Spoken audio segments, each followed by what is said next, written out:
Boa noite, pessoal. Tudo bom? Mais um Road Talks que se inicia com sucesso, graças a Deus. Eu sou Ian Kalil, um dos hosts do podcast do Road Talks, e a gente está aqui por um propósito, que é ajudar o Hospital Fabiano de Cristo, que ajuda pessoas carentes com câncer.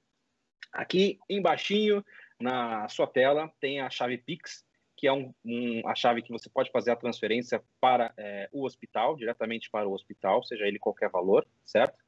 No cantinho direito tem dois QR Codes, certo? Um que você pode escanear com o seu celular para você fazer a doação por cartão de crédito, e o outro, que a gente é muito moderno, aceitamos também Bitcoin como forma de doação. Então, se você tem criptomoedas, você pode fazer sua doação por aqui, escaneando o QR Code, tá bom? Isso é muito moderno para mim, meu Deus do céu, me ajuda aí. Calma, que a gente tem todas as soluções aqui para sua doação.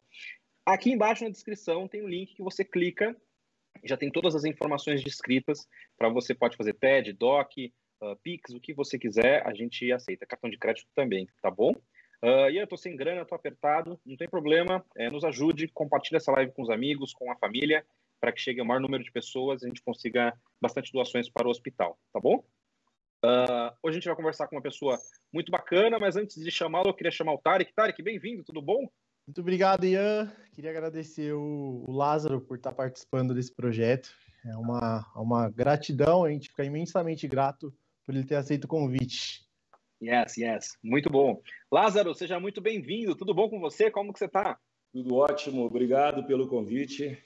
Sempre que eu tenho oportunidade, eu gosto de participar aí dos debates, das conversas, dos podcasts, porque a gente divide conhecimento, né? Se é uma coisa tão preciosa para a vida, quem divide conhecimento nunca morre aí na imensidão da estupidez. Dizia um filósofo que eu não lembro quem, mas é verdade. Boa. E eu fiquei até sabendo agora o propósito de vocês, o propósito é legal, entendeu? Sempre que a gente pode ajudar, tem que ajudar mesmo. Eu acho que é isso, o propósito é muito legal, muito bacana. Então, parabéns pela iniciativa de vocês. E detalhe, tá, gente? Eu literalmente... eles só contaram agora, no começo aqui para mim. Eu fiquei até mais feliz com isso, que eu achei muito legal. Que a maioria dos podcasts que a gente participa, a pessoa está vendendo mídia, vendendo tudo por dinheiro próprio para eles. Né? Exatamente. Então, a maioria não, 100%. E é muito legal. Parabéns para vocês aí. Boa. Muito obrigado, Lázaro. Muito obrigado. Yes. Lázaro, eu sempre gosto de começar pelo começo, eu brinco aqui, né? Eu queria que você explicasse um pouquinho para a gente, assim, como que tudo começou, cara. Você é um ex-CEO da Jequiti, um super empresário renomado, já tem livro publicado. Como que começou, assim? Conta um pouquinho do seu início para a gente, cara. Rapaz, eu devo ter começado como 95% da população brasileira. Sou um filho de classe média baixa. Meu pai, lá no começo da vida, foi um caminhoneiro, minha mãe, professora primária. Estudei escola pública, Escola Estadual Padre Matias. Depois eu fui dar aula nessa escola, cara. Virei professor da Escola Estadual Padre Matias. Fiz o serviço militar. Comecei, como todo mundo, de office boy de banco. Depois eu fui fazer história, virei professor e minha vida começou a dar uma guinada diferente quando eu entrei na indústria farmacêutica como propagandista vendedor. Eu dava aula e um amigo meu me ligou e falou: cara, você fica trabalhando aí, dando aula, por mais que você queira que seja um propósito, que é lindo o magistério, você tem um potencial para ir mais longe, porra, entra na indústria farmacêutica. E ele era um gerente na indústria farmacêutica e eu falei com ele que eu não queria. Eu queria ficar como professor. Alguns meses depois eu fui pensar bem, falei, rapaz, mas eu estou ganhando de grana como professor, aqui não dá para viver, eu tenho muitas ambições, vou experimentar esse negócio de propagandista aí, que é aquele cara que visita médico na indústria farmacêutica, chamado Sanofi, e era a indústria. Só que na época ele me convidou, ele trabalhava na Organon, o nome dele era Arnon, da Organon, e aí eu liguei para ele e falei, meu irmão, cadê aquela vaga aí? Eu quero agora. Ele falou, mas agora não tem, bicho. Não tem vaga, mas tem um laboratório aí que botou um anúncio no jornal. Na minha época, anúncio de emprego se fazia no jornal. Caramba. 1993 ou 94, sei lá. E eu vi o anúncio, mandei meu currículo batido à máquina da datilografia, e o currículo tinha o quê? serviço militar, professor, e acabou, né, velho? E mandei para a Sanofi, entrei na Sanofi como propagandista. Logo no primeiro ano de Sanofi, eu abri um lava-jato também junto. Depois tinha uma confecção. Eu sempre fui meio empreendedor e executivo juntos. A vida inteira, eu sentava na cadeira de como executivo e aí as coisas, meu irmão, foram andando. Na Sanofi foi muito rápido. Um ano e pouco depois eu era um gerente distrital, mais um ano e pouco depois um regional, mais um ano e pouco depois divisional de marketing e venda. Aí já virei head da força de venda, aí já saí, fui para a Natura e logo em seguida Grupo Silvio Santos como presidente do 3 empresas.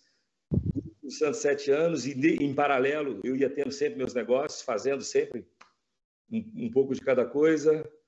No Grupo Silvio Santos também, fiquei lá uns 7 anos, saí, passei por Jafra, dono das minhas consultorias, conselheiro de várias empresas desde 2010. E a carreira decolou, porque eu sempre tive uma coisa que era assim, eu não era o mais inteligente da minha sala, muito pelo contrário. Nas empresas eu não era a melhor formação acadêmica, mas tudo que eu falava assim, eu vou fazer, você pode ter certeza que era bem feito. Eu virei presidente de empresa num período entre vendedor e presidente de empresa, um período de 13 anos. Nem isso. Saiu da base ao topo a um período de 13 anos. E uma das coisas não gosto de perder para o ímpar. Eu acho que todo mundo chega no topo do Everest, o que vai diferenciar é o tamanho desse Everest e o que você faz com o seu presente. Você que são jovens, quando você tiver 50, você é reflexo daquilo que tu fez hoje, irmão. Com a maior intensidade possível. Se você for intenso, seu Everest é alto. Se você for pouco intenso, se você gostar de levar a vida de boa, como a maioria vai levar, tu vai ter no máximo uma velhice de boa, mas não construiu nada. Como um bom empresário, eu costumo falar que a gente vive no risco, né? Ninguém é tão rico que não possa ficar pobre, nem tão pobre que não possa ficar rico. Então, tem que respeitar as pessoas, é uma coisa que eu sempre fiz. Uma coisa que eu valorizo muito é a questão da palavra, mesmo no mundo corporativo, sabendo que isso é difícil. Conheço muita gente que não escreve nada do que fala, e principalmente na era digital, 90% do que eles dizem são mentiras. Tudo falso, entendeu, meu irmão? Que tem de empreendedor de palco, que tem de executivo de palco aí, eu vou te falar um negócio. Então, mas assim, resumo da ópera, tudo sempre foi na determinação, muito estudo também, né? Claro, porque eu estudei escola pública. Depois, para ser presidente de empresa, eu tinha que falar espanhol, eu tinha que falar inglês, então eu tive de ralar também, tive de estudar também. Mas eu sou muito a favor de gastar a sola de sapato. O estudo, ele é o asfalto da sua estrada, mas a velocidade, o carro é você, irmão. É trabalho pra caramba, 14 horas por dia. Tem gente que fala que agora virou feio, né, cara? O cara falar que ele... Olha, desculpa, gente. Peraí, perdão. Tranquilo. Virou workaholic, é porque ele é viciado em alguma coisa, porque ele faz tudo demais. Eu acho que o problema das pessoas não é fazer demais, o problema é fazer de menos. Ou então fazer alguma coisa que não consegue. Ah, mas o cara teve uma síndrome disso, daquilo outro, é porque ele estava indo além do limite dele, cada um tem um limite, irmão. O meu, trabalhar 14 horas por dia com aquilo que eu sou apaixonado não é estresse nenhum. Estresse é ver duplicata na empresa chegar sem ter dinheiro no caixa, é você ver conta chegar sem ter dinheiro para pagar, isso para mim é estresse. Você não ter saúde, isso para mim é estresse. Você ter uma doença grave, isso é estresse. Trabalho não. Trabalho para mim é prazer, é diversão. E acho que esse é um dos segredos que me fez chegar no quilômetro 2 da minha maratona, que todo mundo fala assim, cara, mas o quanto incrível, você foi isso, né? Eu falei, você falou o negócio do livro, cara, esqueci, eu acabei de receber da revista Gente, ó, da editora Gente. Olha aí, show de bola. É um dos livros mais vendidos do Brasil. Pô, maravilha, parabéns, isso aí. Aí eu abri hoje aqui em cima da minha mesa. Mas, yes. E aí é isso, tudo que você tem vontade de fazer, a gente tem que fazer bem feito, cara. Ô Lázaro, você falou bastante de trabalhar 14 horas por dia, viver ao máximo, assim, dar o duro, ralar, mas como conciliar a vida pessoal e a vida profissional? Você acha que a gente consegue fazer isso? É uma coisa que, tipo, é uma ilusão. Como você acredita nisso? Não, eu acho que eu vivo da melhor maneira possível, que a minha vida ela tem qualidade em tudo que eu faço. Cara, eu acordo 5h30 da manhã e vou treinar. Eu malho 2 horas por dia, todos os dias, irmão. Todos os dias. Entendeu? Eu levo vida de bodybuilder, exceto pelo vinho. Tá? Mas o resto eu levo. Eu levanto 5h30 da manhã, vou treino 2 horas todo dia. Trabalho 14, chego em... O dia tem 24 horas, irmão. Se você dorme 6 horas por noite, você tem 18 para fazer tudo com qualidade. Se você for um pouquinho preguiçoso, você dorme 8. Aí, tu tem 16. Se você for muito preguiçoso, tu dorme 10. Aí, tu tem 14. Em 14, dá para fazer muita coisa. Se você tirar 1 hora por dia para fazer alguma coisa de qualidade, em um ano, você tem 365 horas que você fez aquilo. Cara, dá para falar um idioma se você dedicar 1 hora por dia para valer mesmo, mas é dedicar mesmo, não é falar assim, não, dá para você fazer. Eu saio de casa cedo, malho, vou trabalhar, volto para casa por volta de 8 horas da noite, de 8 às 10 eu sou dos meus filhos, e aí eu vou dormir todo dia meia-noite. Então, eu tenho ainda 4 horas, 5 horas de qualidade todos os dias com minha família, trabalhando isso tudo, ainda treinando 2 horas.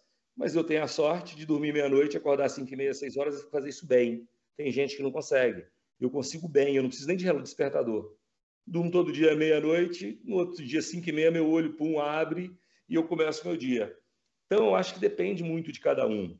Mas lembra o seguinte, todos nós temos 24 horas por dia. Por que alguém consegue e eu não consigo? Você tem alguma coisa de errado você fazendo. E, eu não conheço nenhum cara bem-sucedido que trabalhou 6 horas por dia. A maior ilusão do mundo não é você achar que vai ter qualidade de vida e trabalhar muito. A maior ilusão do mundo é você achar que vai ser bem sucedido em alguma coisa que tem 10 mil horas de exercício físico, de atividade mental, física, qualquer coisa, no mínimo 10 mil horas. Você não vai ser bem sucedido se você não fizer uma dedicação extrema. Tá? Se você não fizer, meu irmão, 2 horas por dia, durante 5 anos, uma musculação, você não vai ter um shape ok. Primeiro ano é só para brincar. Para virar ok mesmo é 5 anos, 10 anos, 20 anos. Um corredor de maratona, quanto tempo o cara tem que treinar para ir lá e vencer uma maratona? É isso. Sim. E eu acredito, quando você ama o que faz, você consegue sim ser feliz 360. Boa, boa. E Lázaro, você comentou assim que passou um tempo na Natura, da Natura você foi para Jequiti, né? Como que foi isso? Você começou como vendedor? Como Não, rolou vendedor era na indústria farmacêutica, né? Quando eu fui para a Natura, já era um cara sênior. Eu fiquei 2 anos no Brasil, 2 anos na Argentina. E aí, em Natura, foram só 4 anos. E eu saí da farmacêutica, fui para lá e um dia o telefone toca em cima da minha mesa, era um headhunter. O nome dele chama Edson, esse cara, e a Fátima, Edson e Fátima.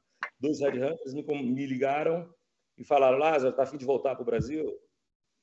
Eu estava morando em Buenos Aires, falei, porra, eu tô louco para voltar para o Brasil, adoro a Argentina, do vinho, mas eu estava louco para voltar para o Brasil, eu não queria morar em Buenos Aires. Falou, tem um cara de um grupo de 7 bilhões que tem 2 empresas e está precisando de um cara para tocar essas 2 empresas para começar o jogo. Se o cara for bom, o cara assume a responsabilidade. E aí, depois do processo com a Red Hunter, eu fui conhecer um cara chamado Sandoval. Quando eu vi o nome, era o presidente do Grupo Silvio Santos, é óbvio, né? Caramba!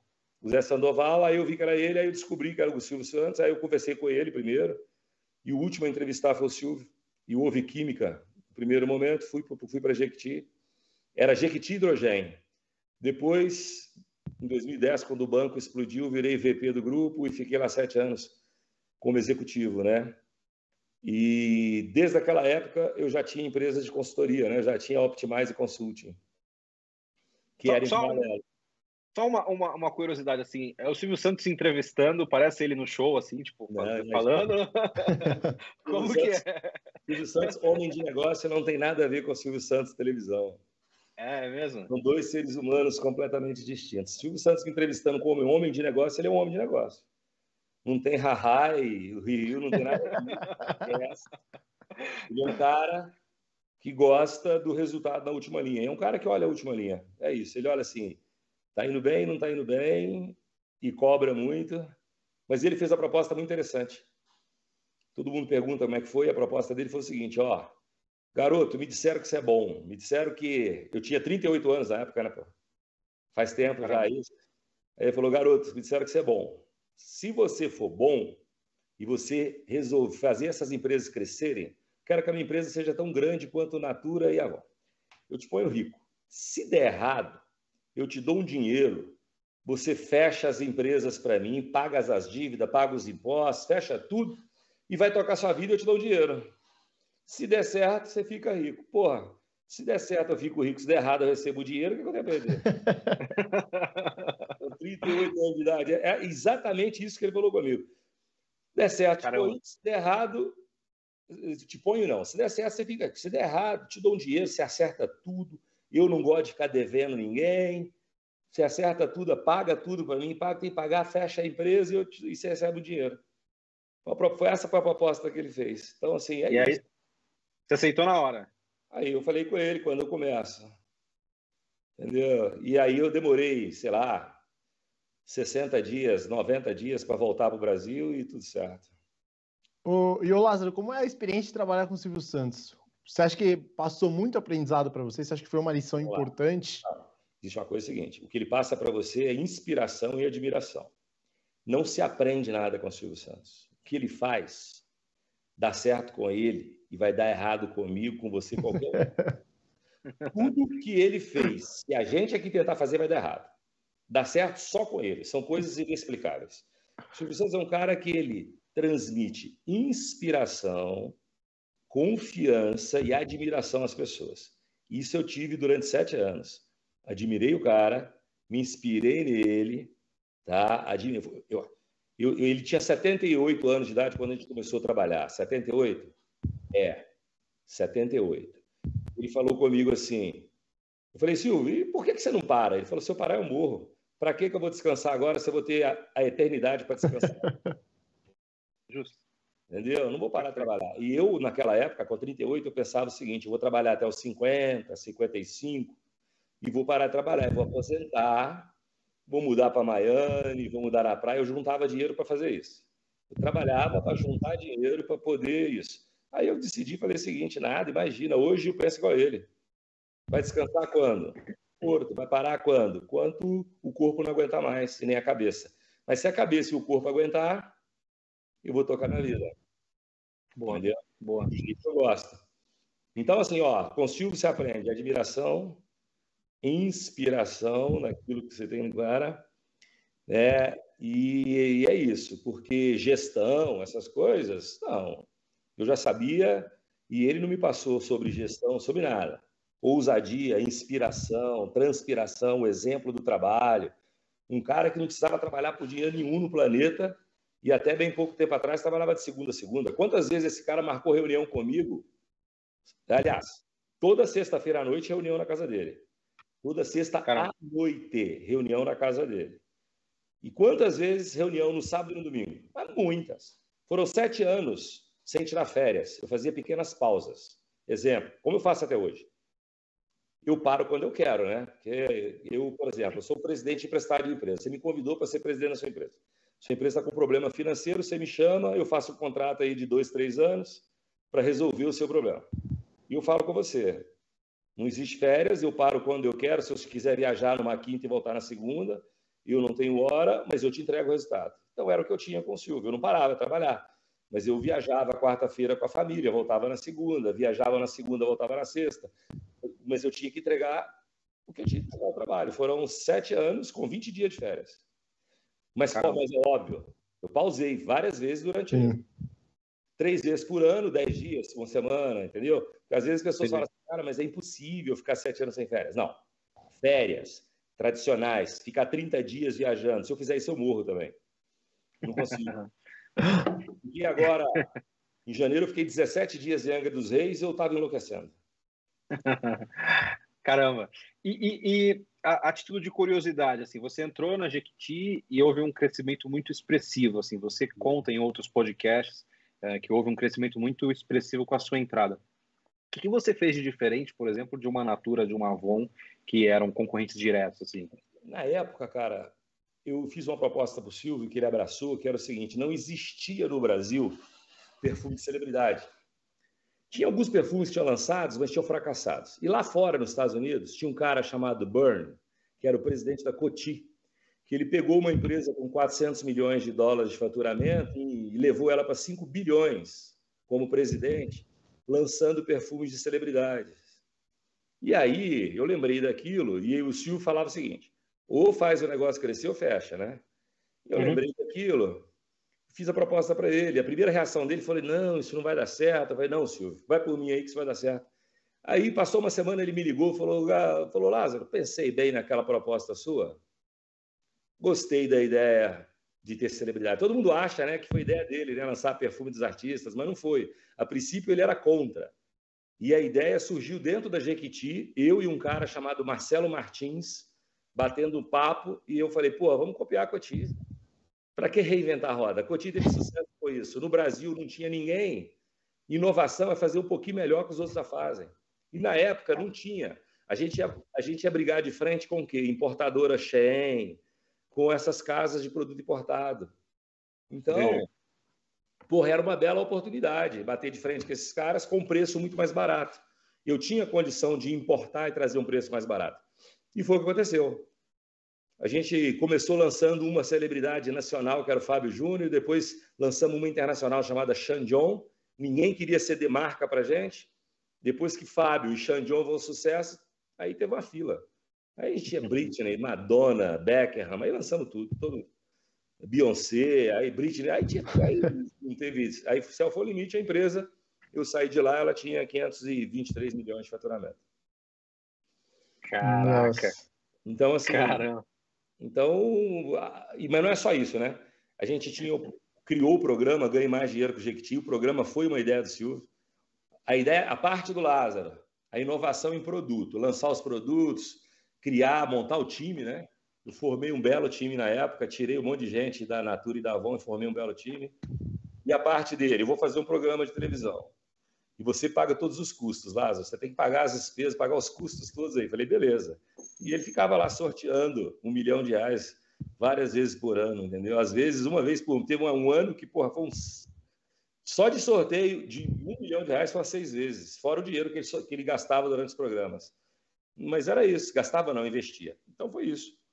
E lá eu aprendi a lidar com situações difíceis. E aí é onde as empresas, quando me chamam, falam, pô, faz uma virada do jogo aqui, pego a empresa e faço uma virada. E as coisas deram certo para mim. Depois existe, né, o Lázaro antes e depois do Grupo Silvio Santos. Eu peguei um pouco da veia empreendedora dele também, né? Falei, porra, eu saí de lá, falei, vou montar meus negócios, vou entrar de sócio em empresas, e aí as coisas foram andando. E o Laras, me tira uma dúvida. Você fala muito de frente, eu aprendi muito na Jequiti, essa questão. Como você acha que teve muitos desafios na Jequiti, mas como você acha que tão novo você conseguiu chegar onde você chegou? Por exemplo, hoje a juventude é uma juventude muito ansiosa, que é tudo para ontem. É tudo para ontem. Então, como você acha que saber respeitar o processo, você acha que... Eu acho que é importante. Existe um processo, cara, que chama maturidade empresarial, e ele só vem com o tempo. Tá? A maturidade empresarial não nasce da noite para o dia. Você pode ser o cara mais inteligente do mundo. Se você lê 500 livros, se você lê 50 livros por ano, tu é obeso cerebral. Você vai ter obesidade cerebral, mas você não vai ser o melhor presidente de empresa porque você estudou em Harvard. Se fosse assim, todo mundo que passou por Harvard, por Wharton, por Stanford, por MIT, pelo INSEAD, foi bem sucedido. E tem um monte de fracassado. Então, não. O que diferencia, na minha opinião, gente? Você saber escolher as pessoas que estão do seu lado, saber formar time, gente que move gente. Não consigo fazer nada sozinho, tem as limitações, como todo mundo, todo ser humano. O Silvio, quando você pergunta a ele, Silvio, como é que você montou esse grupo desse tamanho? Ele falou, eu tinha as pessoas certas e eu fui montando e fui colocando gente certa no lugar certo e as coisas foram acontecendo. E se você fizer essa pergunta para o João Apolinário, se você fizer essa pergunta para todos esses caras grandes que eu conheço, eu vi uma entrevista do Jorge Paulo Lema, onde ele fala um pouco disso, fui colocando as pessoas certas. Se você for pegar a Abílio Diniz, cara, a Abílio fala isso toda hora na televisão. E as coisas aconteceram porque eu fui pegando as coisas certas. As pessoas que eu admiro, sempre tiveram o mesmo caminho. Primeiro, respeito ao processo. Você tem que ter uma jornada de maturidade empresarial. Muito raramente, alguém monta uma empresa e vira um Steve Jobs da vida em 10 anos. Muito raramente. Muito raramente, alguém monta uma empresa e faz ela dar lucro em 10 anos, irmão. Tem empresas que, porra, eu já entrei para participar de empresa que demorou 4 anos para começar a virar o jogo. E você só gastando, e todo mundo achando que você está bem. Entendeu? Então, assim, faz parte do jogo, faz parte do processo. Tá? Não, desculpa. Você encara como ter somente a faculdade ou, enfim, a graduação necessária não é o suficiente, não é o tchan? Nunca. Nunca. Isso é commodity, obrigação mercadológica. Você ter uma boa formação e falar 2 idiomas é obrigação mercadológica. Se você quiser a carreira de executivo, a carreira como empreendedor, às vezes não. O cara como empreendedor, ele montou um negócio, agora explodiu. A maioria dos grandes empreendedores que eu conheço, a maioria, não tem faculdade. Ou se tem, fez mais ou menos. Mas o cara é um avião, o cara é uma máquina para fazer dinheiro, gente. Uma máquina para fazer... Eu invejo. Tem pessoas que eu converso com ela, eu conheci recentemente o Pedro Brem, dono da rede de farmácia São João. O cara é fantástico. O cara começou como balconista de farmácia, tem 62 anos de idade, ele só tem 1.000 farmácias. Porra, é um monstro. Você acha que ele fez Harvard? Você acha que ele fez MIT? Você acha que ele fala 3 línguas? Porra, o cara é um monstro. Quando você começa a conversar com essas pessoas, você vira fã. Entendeu? Então, eu acho que o conteúdo acadêmico ele é muito importante, mas ele acabou virando obrigação mercadológica. Se você for fazer uma carreira de executivo, você vai entrar numa Unilever da vida. Se você não tiver inglês, você não entra, você não vira nem gerente. Você não ganha 10 mil reais por mês lá dentro se você não falar inglês. Entendeu? Então, cara, é muito importante. Mas não é só isso. Eu acredito mais no diferencial humano. As pessoas são diferentes. As pessoas movem propósitos diferentes. As pessoas fazem coisas diferentes e atingem resultados diferentes, cara. Por isso você tem que respeitar o ser humano. Ninguém é tão pobre que não possa ficar rico, nem rico que não possa ficar pobre. E deixa eu te falar um negócio para você. Inteligência tem vários pontos de vista. Tem gente que acha que se ele lê 50 livros por ano, ele é um cara inteligente. Para mim, ele é um cara culto, letrado, mas não vou dizer que eu acho ele um cara inteligente. Ele é culto e letrado. Entendeu? Então é isso. Eu acho que é importante. Está respondendo a sua pergunta. Tem que estudar, mas tem que gastar sola de sapato e tem que esperar o tempo. Tá? Só um comentário aqui sobre isso. Antigamente, nos anos 2000, todo presidente de empresa era um cara de 60 anos.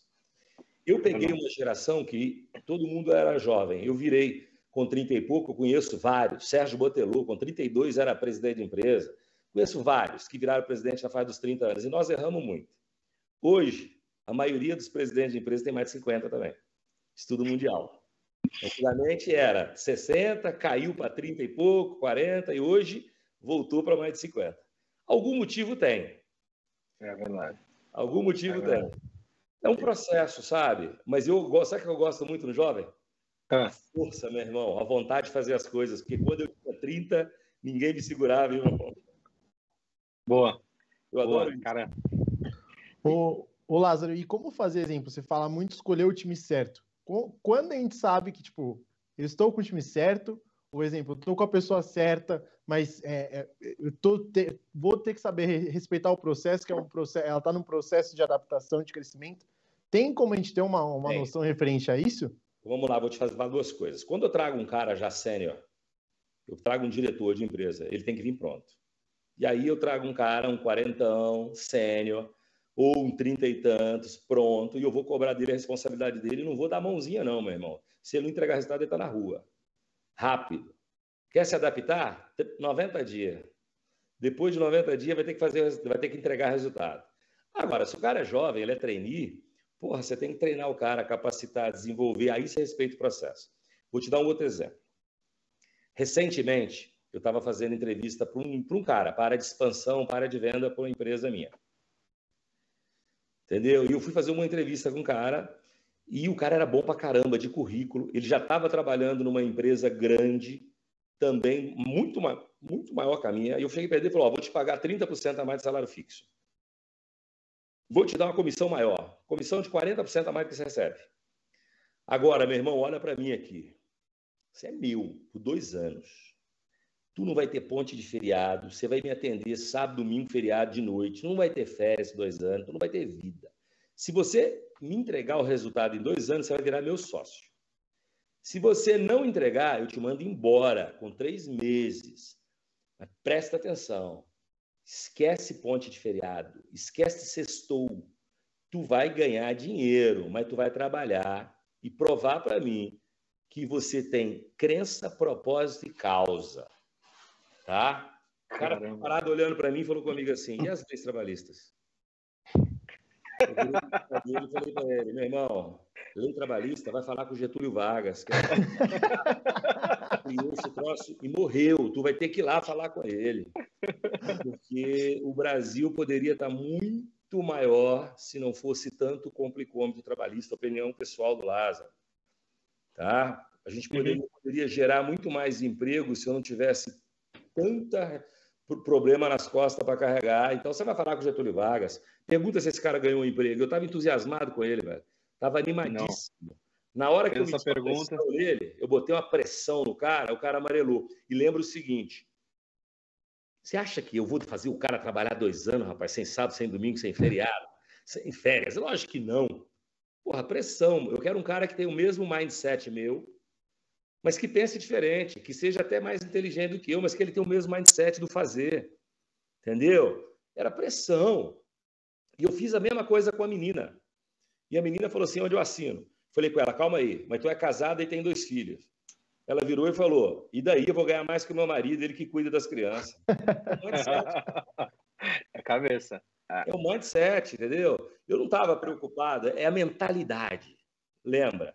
Uma coisa é você pensar igual, outra coisa é a mentalidade. Eu quero a mesma mentalidade minha, só que as pessoas podem pensar diferente. Eu até gosto, porque me transforma num cara mais inteligente. Gente inteligente junta, divide conhecimento e eu aprendo. Sim. Mas é a mentalidade, tá? Então, o processo seletivo, para mim, ele passa muito por isso. Outra coisa que eu faço, tá? Se você falar comigo assim, ó, eu trabalho na empresa tal, saí de lá porque cortaram 30% dos funcionários. Falei, então você era uns 30% pior, né? Porque ninguém manda os 30% melhores embora. Você estava no pior. Você pode até assumir para mim. Eu estava performando mal. Ok, eu te dou até uma chance, mas não mente. E outra coisa, não. Eu saí porque eu quis, eu era o cara foda. Falei, se você era foda assim, seu chefe gostava de você. Gostava. Então vamos ligar para ele? Me dá o telefone dele, eu vou ligar no Viva Voz aqui, você fica caladinho, você vai escutar o que eu vou conversar com ele. Eu faço isso. Caramba! Eu faço. Caramba. Tem gente que na hora que você fala isso, fala, eu não tenho o telefone do meu chefe mais, não. Eu falo, não tem problema não, mas a secretária arruma. Vou ficar aqui conversando que a secretária arruma agora o telefone. Ela dá um jeito. O cara começou a transpirar, é porque ele mentiu. E quando eu vou pegar referência, eu nunca ligo para o RH da empresa, eu ligo para o dono. Eu ligo para o chefe direto. Por quê? Você liga para o RH fala o seguinte, nada que desabone. Eu perguntei se o cara é bandido. Se ele é bom. Ele é bom, só tem uma. Bom ou ruim. Nada que desabone. Então o cara é ruim. Entendeu? Agora falar, não, ele é esforçado. Só tem 2 tipos de gente no mundo, esforçado e vagabundo. Ser esforçado, todo mundo é obrigado a ser. Todo mundo é obrigado a ser. Entende? Esse tipo de coisa na entrevista, você vai pegando. Você vai vendo. Agora, pergunta se, Lázaro, você acertou? Mentira, errei 70%. Mas, graças a Deus, 30% de acerto no processo seletivo é bom demais. É bom demais. Lázaro, você acredita que, então, o CLT em si é uma coisa prejudicial para o Brasil? Você ganha menos, o seu dinheiro vai para uma conta chamada fundo de garantia, que rende menos do que a poupança, que fica preso, que só pode retirar se você for demitido, que se você pedir conta, você não pode sair, você não pode tirar seu dinheiro fica no governo, é só se você for demitido. Isso é bom, cara. Ah, mas você tem 10º salário, tá bom, mas eu tenho 30% de desconto, entendeu? Que fica preso numa conta, é fundo de garantia por tempo de serviço. Que garantia? Você pede demissão para ir para outro emprego, o dinheiro fica lá. Só se você for demitido, aí eu te indenizo 40%. Só que eu, como empreendedor, como empresário, eu tenho que pagar uma puta de uma grana para o governo para ficar preso lá, para ser usado como funding para ele, capital de giro. Entendeu? Para quando você vai retirar? Você comprar uma casa, você só pode ter uma. Se você tiver uma, quiser tirar o seu dinheiro para comprar a segunda, você não pode. Você usou o fundo de garantia seu para comprar o seu primeiro apartamento. Aí você mora nele, já está em seu nome. Aí você quer comprar o segundo. Você quer usar o seu dinheiro que está retido pelo governo. Você quer usar o seu dinheiro que você trabalhou a vida inteira. E você não pode para comprar o segundo? Isso é bom? Pois Como é. o regime CLT é bom? Me explica. Ah, não, mas dá uma proteção para o empregado. Uau! É uma proteção para o desemprego. Por quê? Com o dinheiro que eu pago um, eu poderia pagar dois. Estados Unidos tem CLT? Tem algo parecido? Não. Não. Então não dá para discutir isso. Olha, eu sou professor da PUC, do MBA da PUC, a professor convidado, eu vou lá dar umas aulas, tal. Teve um dia que eu tive uma discussão dessa com uma pessoa dentro da sala. A gente estava na sala, tal, conversando. Fora da gravação, né? Não é na frente dos alunos. A pessoa é uma pessoa muito estudiosa, historiadora, assim como eu também sou historiador, pô. E ela querendo me provar que era fodástico, que era o melhor regime do mundo. Eu falei, gente, não dá, só se fazer conta.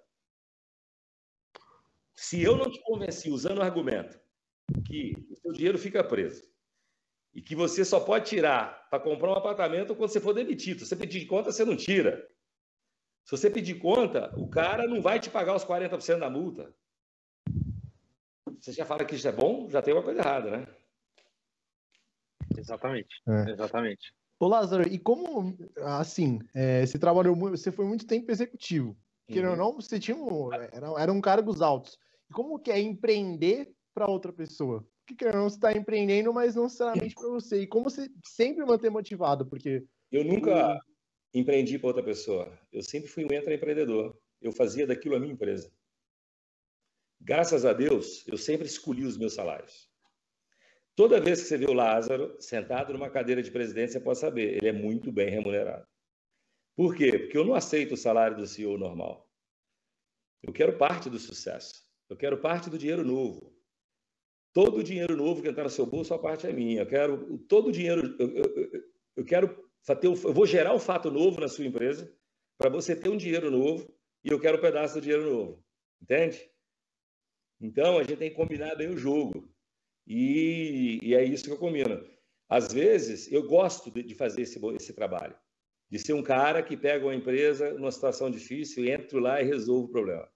Cara, eu até há pouco tempo atrás, agora eu ia pegar um desafio fantástico, só que a gente acabou não chegando num acordo. Era uma empresa... Americanas? Não. A gente não chegou num acordo, mas é uma bucha também. Uma empresa gigante, muito grande, entendeu? Mais de 40 anos de existência, milhares de funcionários, e estava numa situação muito difícil. Mas aí, como tinham muitos envolvidos no processo, a gente não conseguiu chegar num acordo. Mas se chegasse num acordo, eu tenho certeza que eu tinha amigos que iam ligar para mim e falar: você é louco? Você vai se meter nesse negócio? Você é doido, cara. E eu ia. É que a gente não chegou num acordo. Eu estava... E o mês passado foi o último mês de conversa. Aí eu falei com o pessoal: vamos deixar esfriar, depois a gente volta a falar daqui a um tempo. Porque a gente não conseguia chegar num acordo de jeito nenhum. Mas era um grande desafio para mim. Eu tenho certeza que eu ia dormir com uma boa dor de cabeça todos os dias. Eu adoro um caos produtivo. Boa. Caramba. O caos produtivo desenvolve o homem, meu irmão. Desenvolve o profissional, desenvolve o ser humano. Pressão é bom, tensão é ruim. Pressão transforma o menino no homem. Tensão causa depressão no indivíduo. Sabe qual a diferença da pressão para a tensão? Qual é? Pressão você já nasce com ela. Pressão é o seguinte, meu irmão, você pode morar numa praia, tu vai receber pressão. Por um motivo. Você já nasce. Você toma tapa na bunda e você tem que respirar uma coisa que você não fazia. Você estava lá quentinho na barriga. O que é isso? Pressão da lei da vida. Aí você quer comer, você não sabe falar, velho. Você tem que chorar. Sua mãe te dá o peito, você começa a berrar, sua mãe mete o peito. Você acha que isso dá pressão? Aí você começa a tomar vacina. Pega tudo que é gripe, vírus, vacina. Vai para a escolinha, fica doente 1 mês a cada 3 meses você está doente. Pressão da vida. Você cresce mais um pouquinho, arruma uma namorada, ela te mete um chifre. Pressão da vida. Você cresce mais um pouco, vai ter que passar no vestibular, irmão. Aí você tem que estudar pra caramba para você passar no vestibular, aí você tem que ir para a faculdade, tu tem que tirar nota, tem que formar, isso não é pressão? E por quê? O que está acontecendo contigo? Você está evoluindo, aí você tem que falar outro idioma. Pressão. Se você não falar outro idioma, você não cresce na carreira. Pressão. Aí nasce seu filho. Você olha para aquilo e fala assim, vou ter que cuidar até no mínimo até 18 ou 20. Pressão, cara. E o indivíduo hoje fala assim, ai não, se eu sofrer pressão, eu tenho crise de burnout, eu tenho crise de pânico. Não morre, porra. Porque você está pressionado. Não nasceu pressionado, é que você não se deu conta. Você não se deu conta. Agora, o que é tensão? Falta de respeito no meio do trabalho. O seu chefe te maltrata. Você não tem hora para dormir, para comer, para fazer nada durante o trabalho. Você é cobrado por tarefas extenuantes. Você fazer aquilo que você não gosta de fazer. Você está ali trabalhando só para receber seu salário. É tenso, irmão. É tenso. Então, não. Então, tá vendo a diferença? Tensão é muito ruim. O que causa o burnout, o que causa o estresse, o que causa a síndrome do pânico, o que causa a depressão, não é a pressão, é tensão. Se você for tensionado, aí sim, só que aí eu converso com muitos caras da idade de vocês, que ele fala assim, não me pressiona não.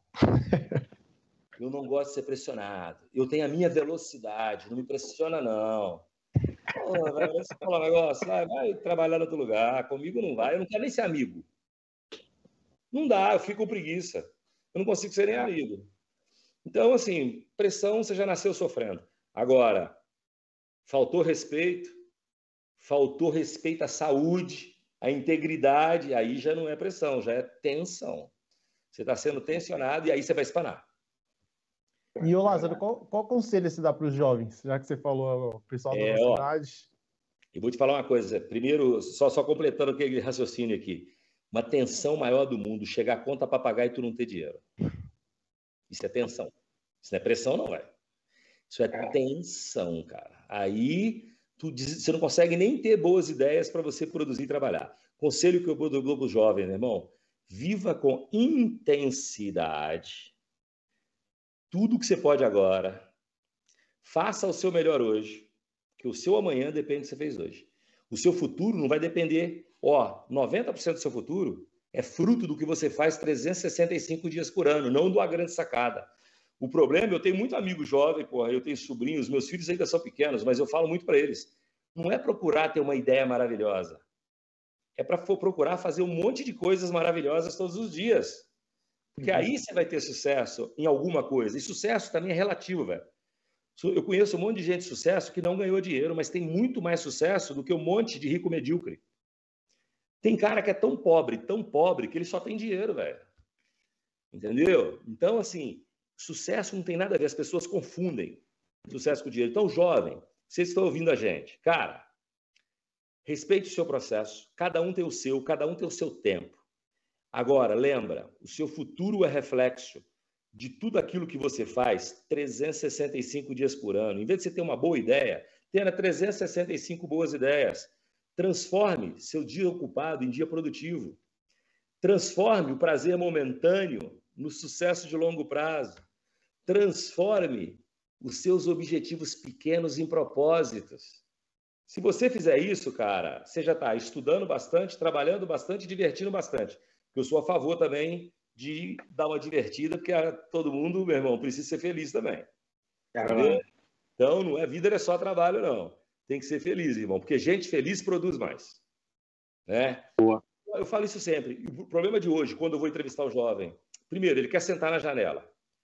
Segundo, só porque ele fez uma boa faculdade, ele acha que ele sabe mais que todo mundo. Não é isso. Todos nós somos ignorantes em alguma coisa. Então, tem que respeitar o conhecimento das pessoas. E o imediatismo, né? Poxa, eu quero isso tudo agora, porque o mundo digital transformou e criou isso, criou o imediatismo. Mas, poxa, querido, para ter dinheiro novo tem que ter fato novo. E não pode ser só um fato novo, tem que ser vários fatos novos. Aí você tem dinheiro novo, entendeu? Não dá para ter dinheiro novo com fato velho. Isso é lei da minha vida. Né? E, fase difícil todo mundo passa.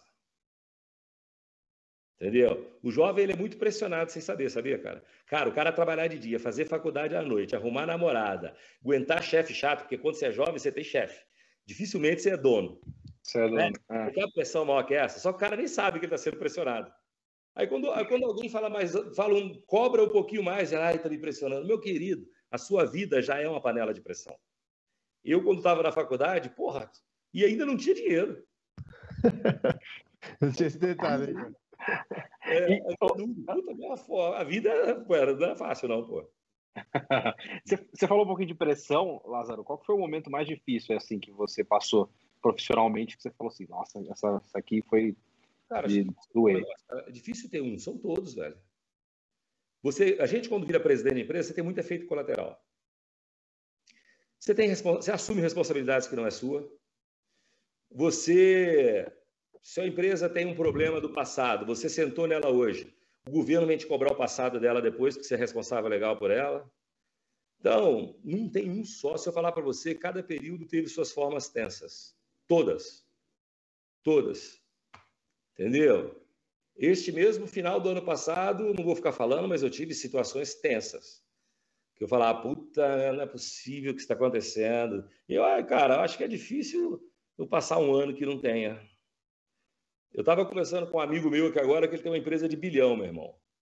Estava eu e ele fazendo um call sobre um negócio que a gente vai fazer junto. A gente está pensando em fazer uma sociedade no negócio. E a gente estava conversando, e ele contando que, ele ficou 2015, 16, 17, numa pressão que todo dia ele achava que ele ia acordar pobre. Entendeu? E o cara de bi, pô. E aí passou, e hoje ele está bem pra caramba de novo. Entendeu? Isso a gente vive no dia a dia. Então, assim, é difícil nomear, cara. Todos os desafios têm partes tensas na minha vida. Eu nunca consegui falar assim, puta merda, fiquei 3 anos só de boa, sem preocupar com nada. Me imagina. Sempre, quando eu vou reestruturar uma empresa, tem que demitir as pessoas. Cara, eu demito, porque eu sei que eu tenho que, para salvar 10 mil funcionários... É preciso. Porque se eu não demitir 100, vou perder 10 mil empregos, porque a empresa vai quebrar.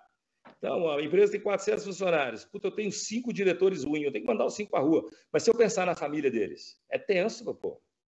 É ser humano, cada um tem filho para cuidar, tem família. Isso tudo é difícil. Não tem...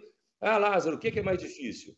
Cara, tudo com seus graus de importância e de acordo com a importância que você dá para eles. Os seus monstros, eles são do tamanho da importância que você dá para eles. Às vezes, eu fico muito sentido em ter de fazer uma demissão, mesmo sabendo que eu precisava fazer. E olha que eu faço isso sempre, tá? Mesmo sabendo que eu precisava. Então, não tem, cara, uma fase mais difícil. Nada foi fácil até hoje. E continua não sendo. E o Lázaro, como que faz exemplo? Você falou, tem períodos difíceis. Como a gente faz para recuperar um dia difícil? Exemplo, porque a gente precisa se manter sempre... Cada um tem o seu jeito, né? O meu terapeuta é eu, Deus e minha consciência. Nada melhor para mim, para me dar motivação, como uma manhã, na hora que eu acordo, eu entro no meu chuveiro, jogo uma água na cabeça. Eu sou novo, independente dos problemas que eu tenho. Quando a noite vai caindo, eu vou deitar na cama, eu começo a ficar preocupado com as coisas. É a hora que o lobo selvagem começa a esfriar o sangue, e aí eu começo a pensar no que pode dar errado. E se eu começar a pensar demais no que está dando errado, que pode dar errado, eu tomo um remédio para dormir e apago, que é para não me lembrar disso. No outro dia eu acordo, esqueço tudo e vou para a luta.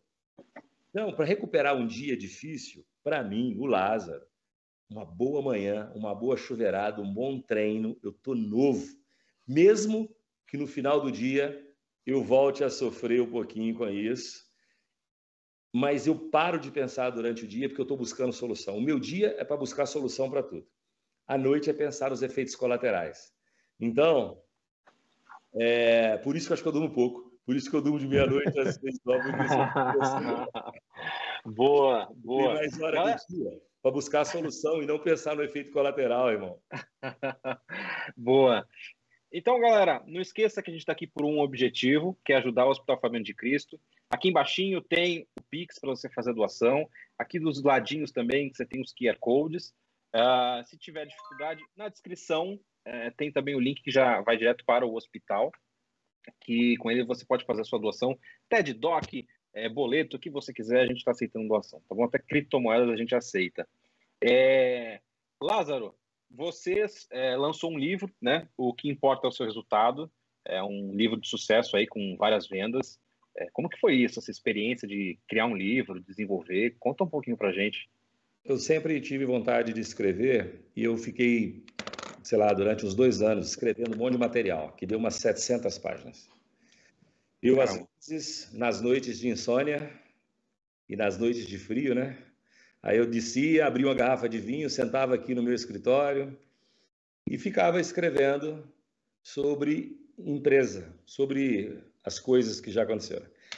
E aí, um dia eu conheci a Roseli, da Editora Gente, e a Roseli, quando eu conheci ela, ela falou, seu Lázaro, eu falei, sou, rapaz, estava atrás de você faz um tempo, e a gente conheceu por um acaso, através do Paulo Vieira, que tem vários livros lá na Editora Gente, e ela falou, porra, meu, vamos escrever um livro, cara, e tal. Eu falei, olha, eu já tenho material. Aí eu mandei o material para ela, e aí é óbvio que ela romancizou, porque, claro, eu escrevi 700 páginas e é papo para diretor de empresa. E o livro tem que ser mais didático, né? Aí ela pegou, tirou meu conteúdo e falou, Lázaro, esse conteúdo aqui tá massa, mas você tem que simplificar isso. A população, de uma forma geral, ela não vai entender o que você está escrevendo aqui. Você está falando de extra-operacional, operacional, EBITDA, caixa livre, caixa de fluxo descontado. Pô, esse livro vai ficar tão chato que ninguém vai comprar ele desse jeito. Então, aí a gente fez o processo de simplificação de vocabulário e contar um pouco de uma forma mais simples como que as empresas funcionam. Porque gestão, meu amigo, é vender mais e gastar menos. O problema é que a gente complica. Entendeu? Para fazer isso, eu tenho que fazer o planejamento do meu fluxo de caixa livre, descontado, tenho que ir lá cuidar dos meus indicadores econômicos, financeiros, contábeis, tenho que fazer meu business plan, tenho que fazer um monte de coisa para chegar nesse lugar. E aí surgiu o livro. Esse ano acho que eu lanço outro. O nome vai ser Crise é o Cacete. Bom nome. Bom nome. Vai ser Crise é o Cacete. Isso é uma frase que eu uso ela há uns 4 anos, até registrei essa frase, porque senão alguém daqui a pouco, né? Porque eu fico falando na internet, eu tive de ir lá e registrar o negócio. Então, Crise é o Cacete e vai ser o nome do novo livro. Boa. E, Lázaro, quais livros você indica? Fala assim, esses livros não podem faltar. Pois, eu acho o seguinte, para o cara da idade de vocês. Aliás, que idade vocês têm? 30? Não, 26. 23. Não é a barba que tá botando vocês com A intenção é essa, funcionou. Deixa eu falar contigo, ó, vocês dois, cara. Jovens, ele tem que ler 2 livros assim, ó. Outliers. Outliers é perfeito. O Outlier, tem gente que pensa assim, é livro para quem entende mais da vida. Não, o Outliers, ele explica o seguinte, são os foras de série. O que as pessoas fora de série fizeram da vida e por que elas chegaram lá? Conta um pouquinho das histórias de atleta, Bill Gates, Steve Jobs, fala de todo mundo. Esses caras tinham no mínimo 10.000 horas fazendo a mesma coisa e se aperfeiçoando. Tá? Caramba. Então, essa é a questão número 1. O outro, que chama Good to Great. Primeiro vai ser o LA Outliers, depois é do bom para o ótimo. Como é que a gente faz para transformar empresas boas no ótimo? Aí tem o Good to Great. O terceiro livro é escolha, o que importa é seu resultado, você vai ter que ler ele. Eu vou mandar para vocês. Tá? Obrigado. Manda o WhatsApp para mim, eu vou mandar para vocês. Combinado. E é óbvio, tem vários outros por aí, mas esses 2 livros, para mim, são livros icônicos. Que quando eu leio lá, eu falo, porra, esse autor... O cara do Outlier, ele fez uma pesquisa muito fera. Sem entender que até a data de nascimento do Steve Jobs e do Bill Gates ajudou ele a chegar onde ele chegou. Porque se ele fosse mais jovem, ele não tinha pego a onda da internet. E se ele fosse mais velho, tinha passado o momento. Caramba. Vou te dar um exemplo. Eu nasci em 1969. Nos anos 2000, houve uma avalanche de presidentes jovens. E eu estava com 30 anos. Eu estava na avalanche. No momento certo. No momento certo. Hoje em dia, se o cara quer fazer uma carreira executiva, já está numa onda de presidente mais maduro. Pô, o cara vai ter que esperar um pouco mais. Eu precisei esperar menos, porque baseado na data que eu nasci, quando eu li Outliers, eu falei, cara, foi. A minha carreira fez um ramp rápido, por quê? Porque naquela época estavam se apostando muito nos caras jovens aí para fazer as coisas. Foi uma época pós Bill Gates, pós Steve Jobs, então todo mundo estava falando, as empresas estavam apostando muito na galera muito jovem. Eu conheço um monte de gente, pô, que virou presidente aos 30 anos, 30 e poucos, na minha época, da minha geração. Eu, com 36, 38 anos, estava velho. Entendeu? Tinha cara muito mais jovem em cadeiras muito mais importantes. Então, até a data de nascimento é importante. Esses dois livros, eu acho que... Lê primeiro Outliers, depois você vai ler Good to Great. Como é que transforma as empresas boas para o grande. E aí, cara, aí é um cara da velha guarda, mas os jovens, para mim, na minha opinião, tem que ler qualquer coisa de Jack Welch.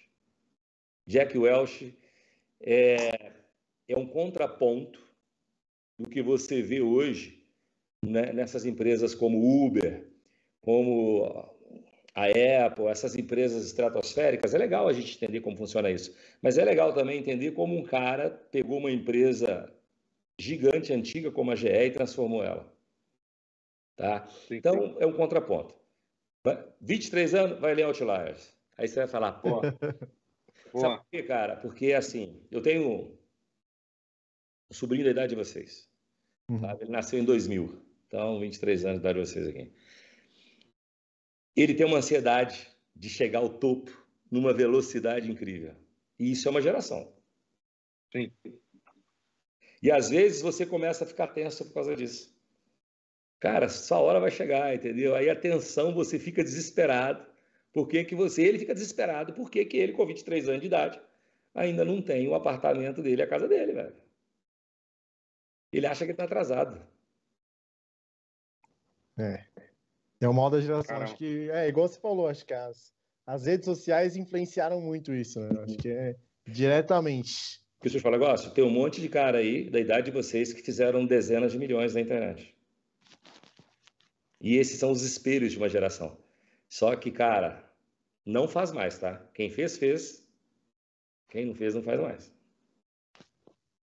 Muito difícil. O cara que está aí vendendo o curso, ele quer vender o curso dele, então ele vai falar que você faz. Mas tá muito difícil. Tá muito difícil, mas é isso. Tem mais uma, Tarek? Eu tenho uma última para encerrar, mas... Eu acho que eu tenho a última também, só para finalizar. Uma palavra que define o Lázaro. Ixi, um montão de coisa, irmão. Uma palavra que me define pra caramba. Não é a palavra, sabe, cara? São três palavras. Crença para viver, propósito para sair da cama e causa para lutar. Isso me define. Crença para viver, propósito para sair da cama e causa para lutar. Eu preciso desse combustível todos os dias. Eu não consigo acordar e não saber o que eu vou fazer. Eu já vivi essa fase, quando eu era um pouquinho mais jovem que vocês. Entendeu? Eu acordava e falava, e aí, meu Deus, o que vai ser? Eu, às vezes, prefiro acordar e falar, e aí, meu Deus, puta merda, que o meu irmão puxa em breve. Eu prefiro falar isso. Preciso resolver esse negócio. Mas também, se eu não fosse capaz, você não me dava, né? Se você me deu, é porque eu sou capaz de resolver isso. É verdade, eu concordo com isso, exatamente. Cara, palavra que são três, né? Crença, propósito e causa. Isso pode parecer coisa de coach, eu não sou coach não, tá? Mas para mim é lei da vida. Boa. E para encerrar, Lázaro, se você encontrasse você de quando tivesse uns 15, 16, 18 anos, o que você falaria para você mesmo? Faça tudo de novo, só que botava um pouquinho mais de pimenta. Eu vou falar para você que eu arriscaria um pouco mais. Você está com 23 anos, meu irmão, no mundo dos negócios e na vida. Faça o que tem de ser feito todos os dias, corra risco. Você tem chance para quebrar e levantar 1 milhão de vezes. Não tenha medo de perder o que você tem, porque você vai recuperar. Difícil é recuperar aos 60, aos 70. Mas um cara de 23, meu amigo, ouse. Se eu tenho um conselho para dar para a juventude, ouse. Mas respeita os processos e a sua maturidade interna. Mas tente, erre. Tente, acerte. Tente, erre, tente, acerte. Mas não para não, porque se parar o sangue esfria. Entendeu? Não fica aí filosofando, velho, lendo livro, papo cabeça, não resolve porra nenhuma. Papo cabeça é um filósofo chato pra cacete, que fica com essa história de papo cabeça. Não, porque veja o mundo, a política, o ecossistema. Tem uma galera da idade de vocês que tem essa mania, velho. Isso não resolve o mundo. Sabe o que resolve o mundo? É você ir lá e fazer, não discutir sobre ele. Fica discutindo sobre o mundo não, meu irmão. Vai, levanta e faz. Aí você Boa, muda a sua vida. Se você mudar a sua, você leva um monte de gente com você. boa, boa. Maravilha. Show de bola. Galera, estamos encerrando mais esse Road Talks. Não esqueça que a gente está aqui por um propósito, que é ajudar o Hospital Fabiano de Cristo, que ajuda pessoas carentes com câncer. Então, novamente, eu sempre reforço, tem aqui o Pix, temos aqui os 2 QR Codes para você fazer a doação, temos também na descrição do vídeo o link para você fazer as doações de outras formas, TED, DOC, boleto, cartão de crédito, Bitcoin também a gente aceita. Tá sem grana, não tem problema, ajuda e compartilha essa live com os amigos e com a família, tá bom? Tarek, obrigado, mais um Road Talks concluído com sucesso. Eu agradeço. Lázaro. Eu que agradeço. Agradeço a vocês Obrigado pelo mesmo de convite coração, aí, cara. pela energia de vocês. Eu gosto de gente jovem, inteligente, a energia. Obrigado. O pessoal fala assim, Lázaro, eu tenho 5 sócios numa empresa chamada Capital Upgrade. O mais velho deles tem 35. Legal, legal. E o mais novo tem 29. Mas quando eles começaram, meus sócios, há 5 anos atrás, o mais velho tinha 29. Nós somos sócios até hoje, na empresa chamada Capital Upgrade. Olha aí, olha aí. Isso aí, maravilha. Galera, muito obrigado, um forte abraço e fiquem com Deus. Falou, tchau, tchau. Tchau, tchau.